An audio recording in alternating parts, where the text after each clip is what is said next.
মান রব্বুকা, তোমার রবকে। ইমানদার বান্দা কোনো ভয় না পেয়ে অত্যন্ত শান্ত এবং দৃঢ় কণ্ঠে উত্তর দেবেন, রব্বি আল্লাহ, আমার রব। দ্বিতীয় প্রশ্ন করবেন, ওয়ামা দিনুকা, তোমার ধর্ম কি? তিনি উত্তর দেবেন, দীন আল ইসলাম, আমার দিন হলো ইসলাম।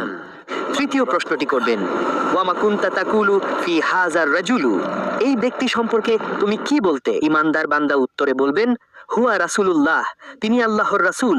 ফেরেশতারা আবার জিজ্ঞেস করবে, তুমি কিভাবে জানলে? সে উত্তরে বলবে, আমি আল্লাহর কিতাব পড়েছি, তার উপর ঈমান এনেছি এবং তাকে সত্য বলে জেনেছি।